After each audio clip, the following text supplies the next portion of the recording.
Before the first kingdom lifted its banner, before the first river carved its path through stone, before a single star burned against the night, a voice moved across the deep, unseen, yet undeniable. Not the voice of a man, not the echo of thunder, but the breath that gives thunder its sound. Empires would rise like waves and vanish like mist. Crowns would glitter, then crumble into dust. Generations would be born, live, and fade like footprints in sand. Yet one promise, spoken before time learned how to count, would never lose its strength. Prophets would glimpse it in visions. Kings would write of it in songs. Shepherds would hear it in the quiet of open fields. And the heavens themselves would testify, their lights arranged like witnesses across eternity. This is not merely the story of beginnings. It is the unfolding of a promise older than mountains, stronger than empires, and nearer than breath. Listen closely, for the first word has already been spoken, and the final word is drawing near. In the beginning, Yahuah created the heavens and the earth, and his spirit moved upon the face of the waters. Darkness did not resist him.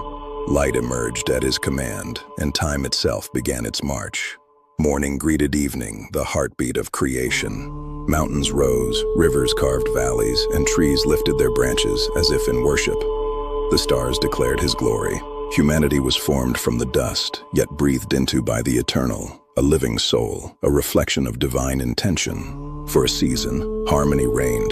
The garden flourished, and peace walked beside mankind like a familiar friend. But deception entered through a whisper. A boundary was crossed, and innocence fractured. The air grew heavy. Yet before exile began, Yahuah spoke a prophecy that the seed of the woman would crush the serpent's head.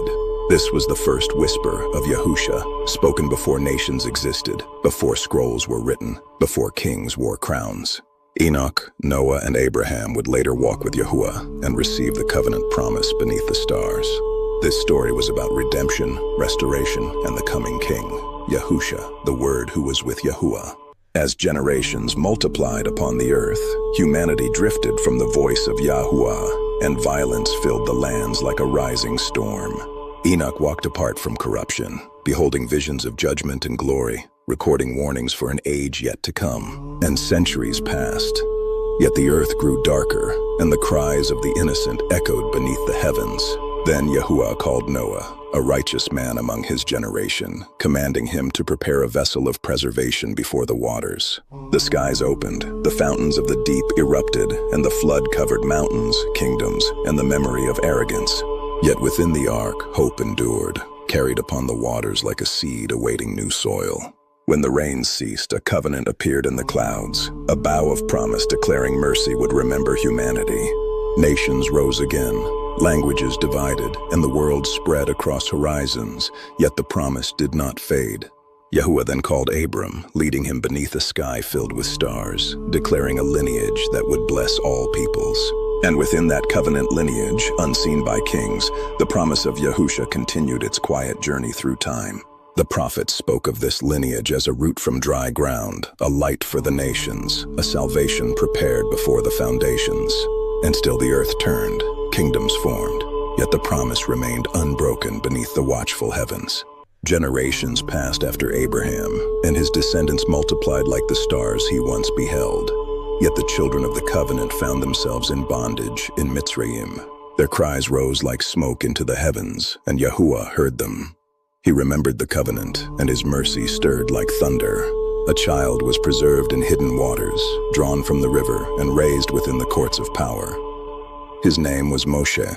In the wilderness of Midian, a bush burned without turning to ash, and from its flame the voice of Yahuah called Moshe by name. Plagues struck the land like waves of judgment. Darkness covered the skies, and the proud empire trembled beneath the hand of the Almighty. Through the night of deliverance, the blood upon the doorposts became a sign of mercy, a shadow of a greater redemption yet to come. Seas parted at the command of Yahuah, and his people crossed on dry ground. Behind them, oppression collapsed beneath returning waves. In the wilderness, thunder crowned the mountain of Sinai. There, Moshe received the Torah, commandments carved in stone by the finger of Elohim. Yet the hearts of the people wavered. They fashioned idols from gold, forgetting the miracles their eyes had seen. Still, the cloud by day and the fire by night did not abandon them. Provision fell like dew, reminding them that Yahuah remained faithful. Prophets would later recall these wonders. Dawid sang of deliverance. Yeshayahu and Daniel foresaw the authority of the Most High. The wilderness became a classroom of obedience and a living prophecy pointing forward to Yahusha, the living Torah. After the wilderness, the people entered the land promised to their fathers. Tribes settled, and cities rose from once empty hills. Judges arose for a season, but the people desired a crown like the nations around them, and so the era of kings began. Shaul was anointed first, tall among men yet troubled in spirit. Stature alone could not secure obedience. Then a shepherd was called from Bethlehem, Dawid, son of Yishai, a youth with a harp and courage in his heart. Dawid became king, and Jerusalem rose. From his lips flowed psalms of repentance, praise, sorrow, and hope. In those songs were mysteries, words describing pierced hands and a king whose throne would endure forever. Shlomo built a house of cedar and gold, a temple where incense lifted like prayer and wisdom flourished. Kingdoms divided, and altars of falsehood appeared. Prophets rose like watchmen, warning of scattering and sorrow. Yeshayahu spoke of a child to be born. Yirmeyahu wept. Yechezkel saw wheels of fire stirred by breath. One promise remained unbroken, that from the line of Dawid would come a king unlike any before him. The covenant stood firm like a mountain. The prophets declared that the branch would rise, his reign without end. The era of kings became a tapestry pointing to Yahusha, the true king, the throne that would never crumble. As kingdoms rose and fell like waves upon the shore, the voices of the prophets grew louder. They stood in marketplaces and palace courts, in deserts and temple gates, carrying messages not born from their own thoughts, but breathed from the throne of Yahuah. Yeshayahu beheld visions of glory and sorrow intertwined. He spoke of a servant wounded for transgressions, bruised for iniquities, and by whose stripes healing would come to many. Yirmeyahu wept over Jerusalem, his tears falling like rain upon hardened streets. He warned of exile, yet whispered of a renewed covenant, written not on stone, but upon the hearts of the people. Yet Yechezkel saw wheels within wheels and living creatures ablaze with light. He walked through valleys of dry bones and witnessed breath return where death once reigned, declaring that restoration would follow desolation. Daniel stood among empires and interpreted dreams that shook kings. He saw beasts rise from the sea and kingdoms crumble beneath divine authority. And he beheld the Son of Man approaching the Ancient of Days with everlasting dominion. Micah spoke of a ruler to be born in Bethlehem, small among cities yet destined for greatness. Zechariah described a king arriving humble upon a colt, bringing peace rather than conquest. Malachi, the final voice before centuries of silence, proclaimed that a messenger would prepare the way, and that the Son of Righteousness would rise with healing in his wings. These words were not scattered fragments. They were threads woven across generations, forming a tapestry that pointed unerringly toward one figure, Yahusha, the promised Messiah. Scrolls were copied by careful scribes, guarded through wars and wanderings, preserved through fires and floods, ensuring that the testimony of the prophets would not fade from the earth. Centuries passed. Empires shifted, languages changed, yet the prophecies remained like stars fixed in the heavens, unmovable and unbroken. The people waited, sometimes faithfully, sometimes forgetfully, but the promise moved forward through bloodlines and time itself, unseen yet unstoppable. Thus the age of prophets became a bridge between ancient covenant and living fulfillment. Every vision, every warning, every whisper declaring that the Messiah would come, and that his light would pierce the darkness of the world. And in the fullness of time, when kingdoms rose and fell like waves upon the sand, the promise spoken from the beginning began to breathe among men. The prophet Micah once declared, "But you, Bethlehem, out of you shall come forth a ruler." Micah 5:2. And the world did not yet understand what heaven had already written. In the quiet of night, beneath a sky heavy with stars, the child was born. Yahusha, the light entering the shadows of mankind. As Yeshayahu foresaw, "For unto us a child is born, and the government shall be upon his shoulders." Yeshayahu, Isaiah 9:6. The scrolls had spoken long before the cradle was prepared. Behold the messenger, Yochanan, clothed in wilderness dust, crying beside the waters, "Prepare the way." Mattatyahu, Matthew 3:3.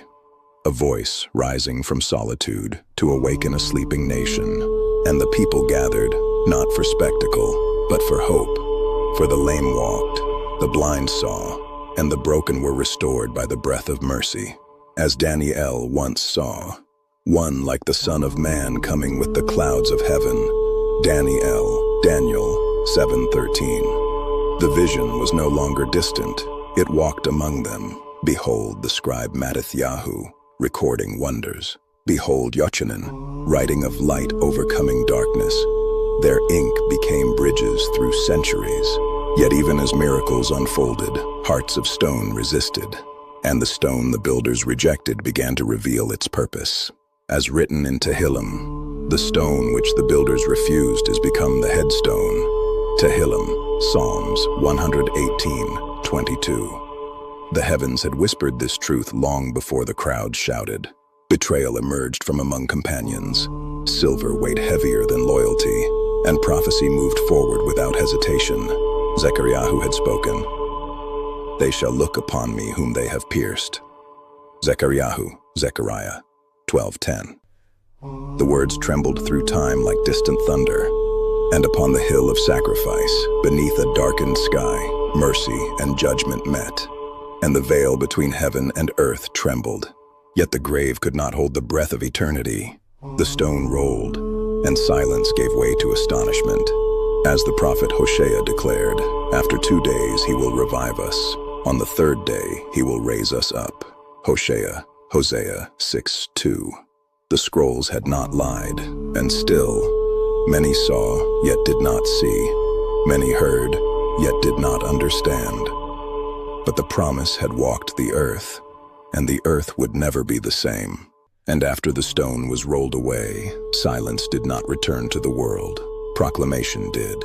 The breath of heaven moved through ordinary men, and history shifted its course. Behold, Shimon Kepha, the fisherman turned pillar.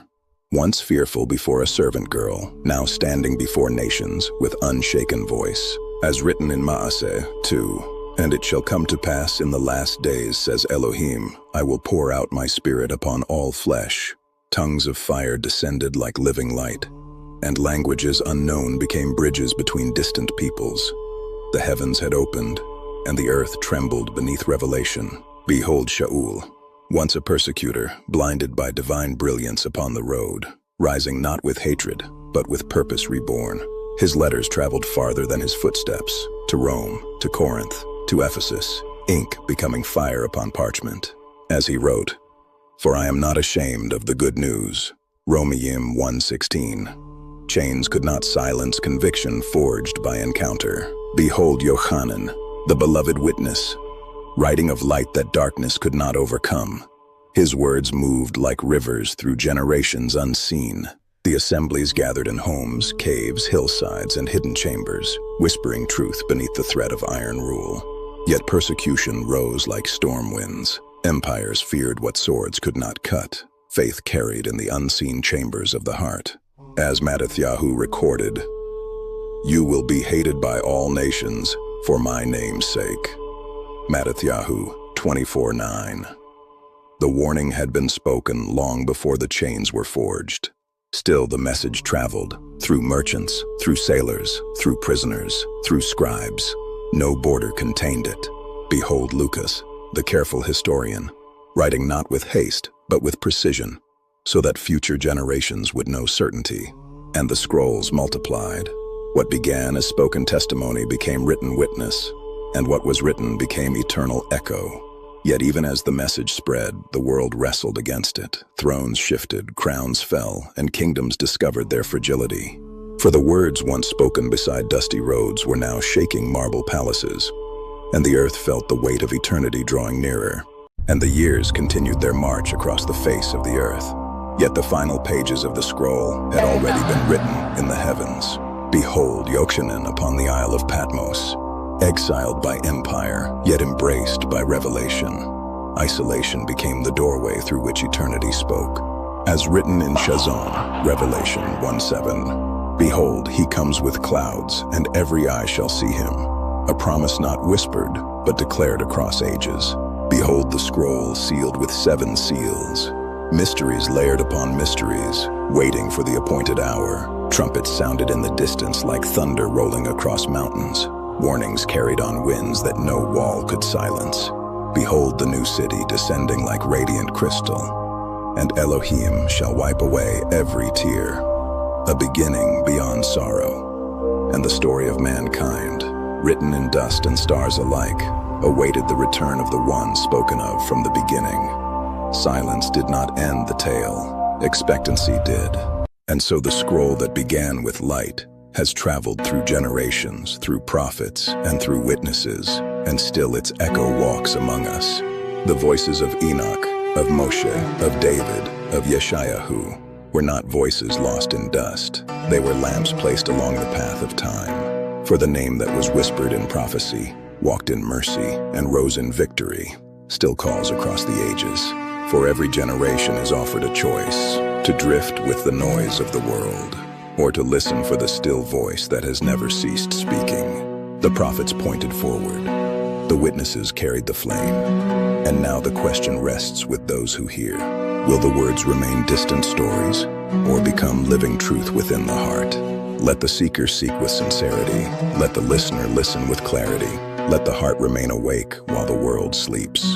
The scroll remains open, the light remains offered, and the choice remains before every soul that walks beneath the sky. Remember the beginning, observe the present, and prepare for the fulfillment yet to come. The story continues, and you are now within its pages.